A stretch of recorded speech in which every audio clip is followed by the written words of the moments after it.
Agora, Xixi, eu vou te falar, eu estava recuperando parte aí do que saiu da Vaza Jato. A única pessoa moralmente decente em relação às tragédias que ocorreram era o Diogo Castor, por incrível que pareça. Olha alguns dos diálogos que eu peguei lá. Deltan Dallagnol. Um amigo de uma prima disse que Marisa chegou ao atendimento sem resposta, como vegetal. Januário Paludo. Estão eliminando as testemunhas. Ataíde Ribeiro Costa. Maria Letícia morreu. Laura Tesler. Quem for fazer a próxima audiência do Lula é bom que vá com uma dose extra de paciência para a sessão de vitimização. Inacreditável. Aliás, o Carlos Fernando dos Santos Lima, que era o mais esperto deles lá, falou: vamos ficar em silêncio sobre o fato e esperar como eles vão se comportar. Reação somente se passarem dos limites. Ninguém ganha falando contra quem morre ou contra a família. Era o mais inteligente, não era o mais sensível, mas era o mais inteligente. A Taíde. Não, esse aqui já foi. Deixa eu pegar aqui. Laura Tesler, sobre a morte da Marisa. Ridículo. Uma carne mais salgada já seria suficiente para subir a pressão. Ou a descoberta de um dos milhares de humilhantes pulos de cerca do Lula. Só falta dizer que a Lava Jato implantou 10 anos atrás um aneurisma na cabeça da mulher. Milhares de pessoas morrem de AVC no mundo. Isso faz parte do mundo real e ponto. Laura Tesler. Januário Paludo. Concordo. Acho que isso pesou mais. Poderia vir a público. E se os advogados do Lula empestarem, como lembrá-los? A propósito, sempre tive uma pulga atrás da orelha com esse aneurisma. Não me cheirou bem. É a segunda morte em sequência.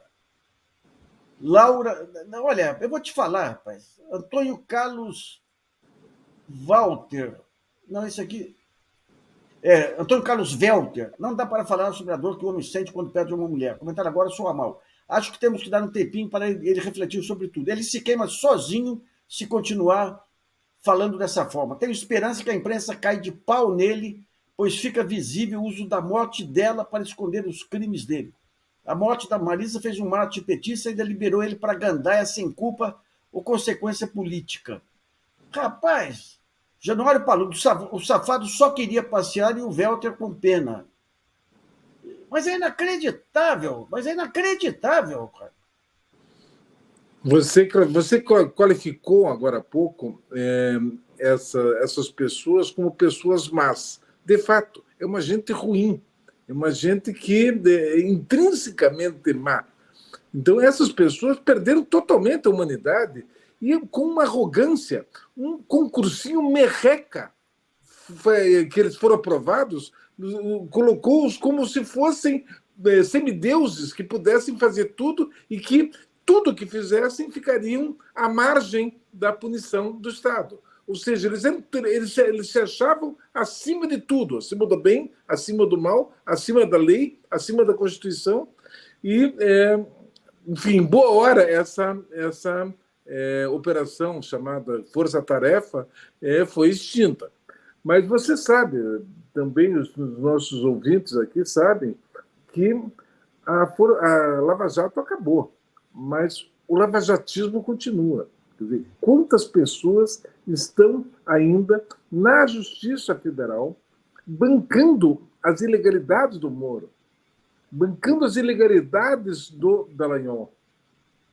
Essa que você está recuperando aí da Vaza Jato, você lembra, nós fizemos, até você escreveu num deles, fizemos 2 livros, um chamado Relações Indecentes, que era coordenado por mim e outros companheiros, e outro chamado Relações Obscenas, onde diversos intelectuais brasileiros escreveram, analisaram parcelas desses vazamentos que, na época, estavam sendo publicados por alguns órgãos da imprensa e com maior ênfase pelo Intercept Brasil. E as pessoas analisavam isso. Então, nós tivemos, naquele momento, análise desses diálogos, isso que você está fazendo agora. E, de fato, a gente viu que eram pessoas muito más. Agora, você lembra também que, naquele mesmo momento, a AJUF, a Associação dos Juízes Federais, continuava bancando eles, dizendo, inclusive com argumentos que beiram ao cretinismo. Todos os atos do Moro foram referendados pelas instâncias superiores. Então, como se esse fosse o argumento. Quer dizer, as pessoas que estavam referendando faziam parte da mesma quadrilha. Claro.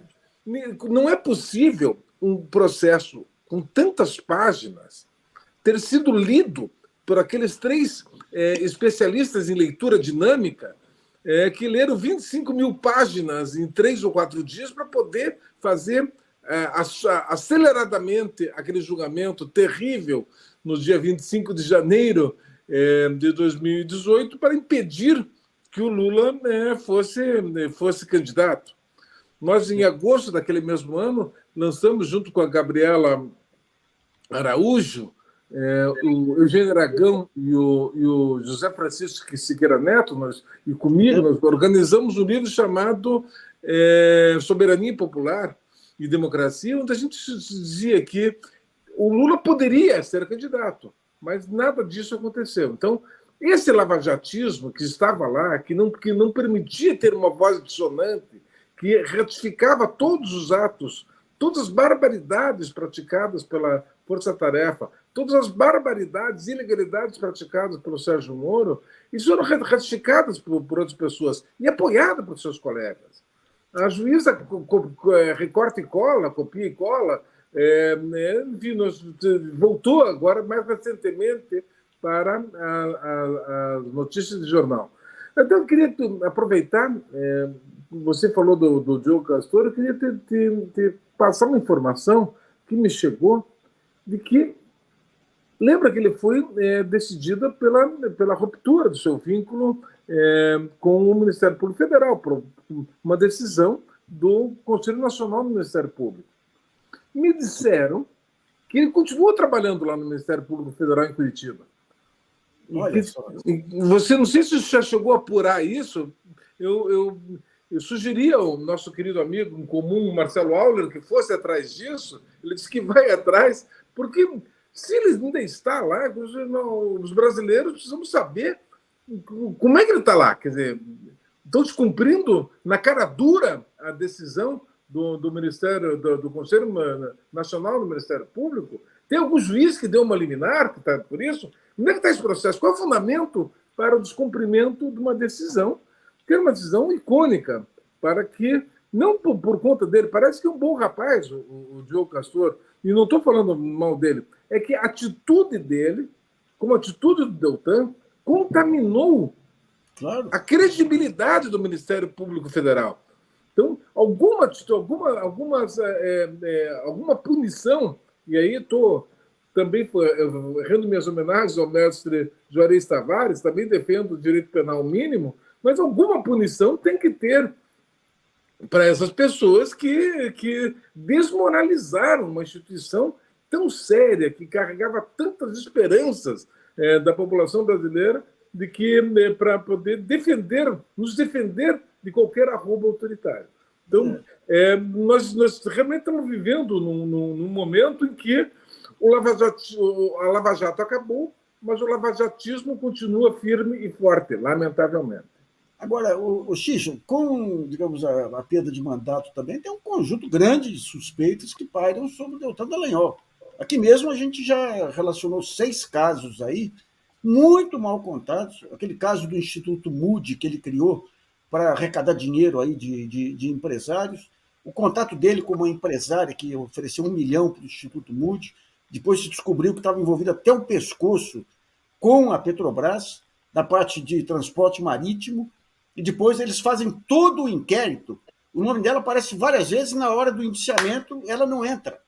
A questão da Trafigura, que era uma grande corruptora, uma das 50 maiores empresas aí comercializadora de energia, que aparece no começo da Lava Jato, denunciada pelo Paulo Roberto, lá, aquele Marcondes Mariano Ferraz, que era do conselho dela, desaparece no final. Recentemente teve 4 ou 5 países fizeram uma condenação coletiva contra a Trafigura. O Brasil cobrou $25 milhões. E eles fizeram a Petrobras pagar 5 milhões. 5 bilhões lá nos Estados Unidos.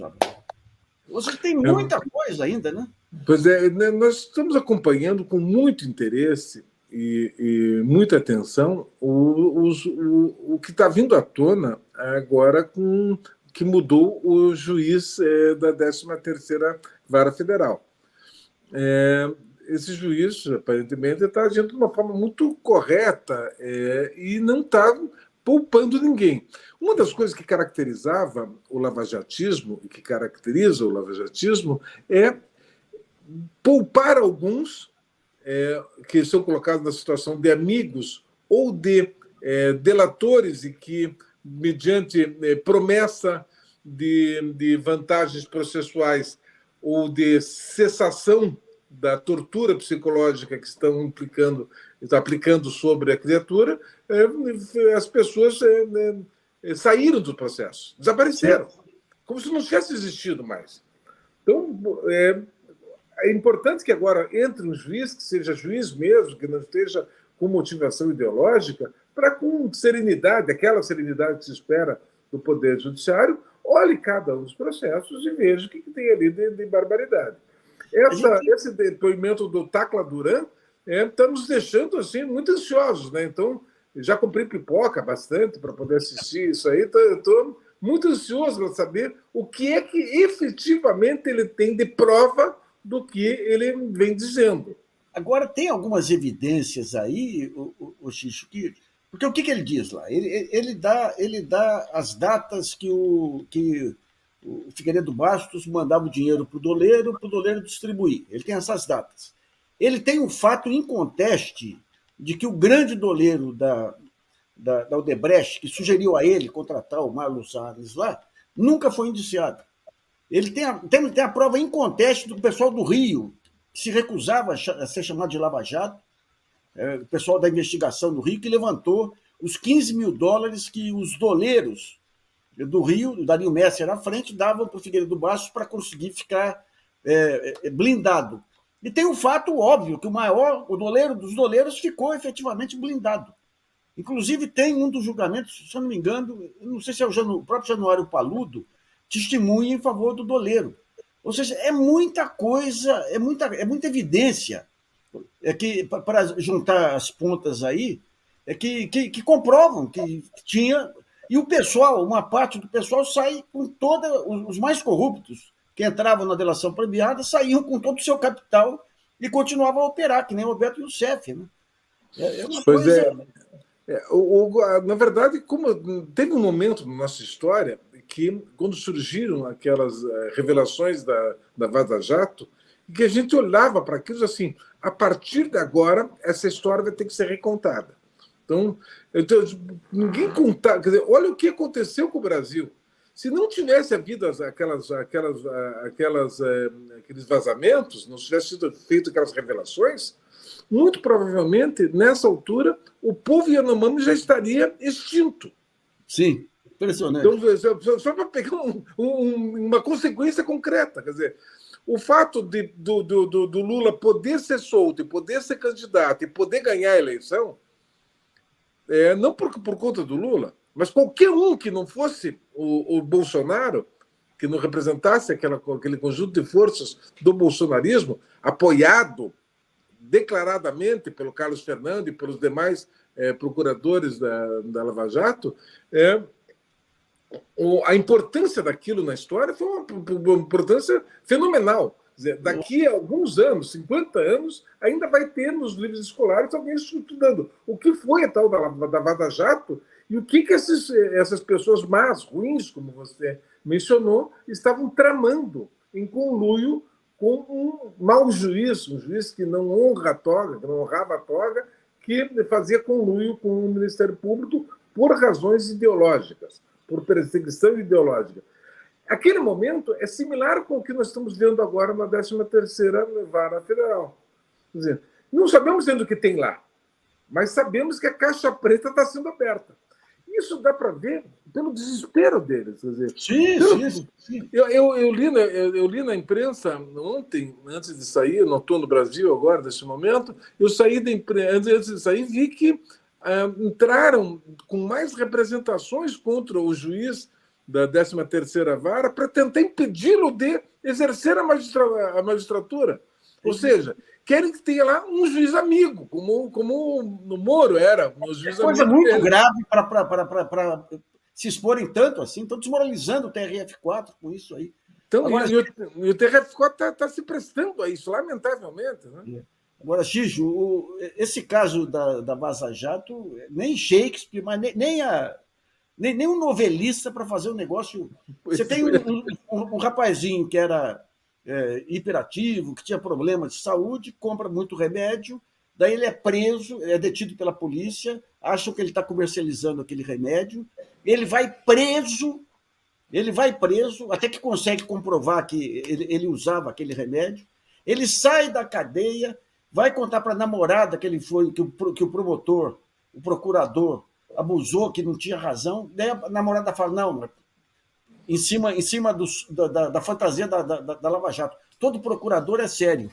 Daí ele se tranca na casa da avó, consegue com um hacker saber como entra nos telefones, passa a ser a Netflix dele, e ele tem uma formação de direito suficiente para quando cai no celular do Deltan, ele fala, pô, mas estão fazendo com o Lula o que fizeram comigo.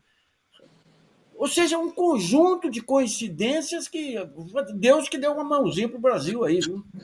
Mas imagina se alguém escreve esse roteiro e vai tentar vender para a Netflix para fazer um...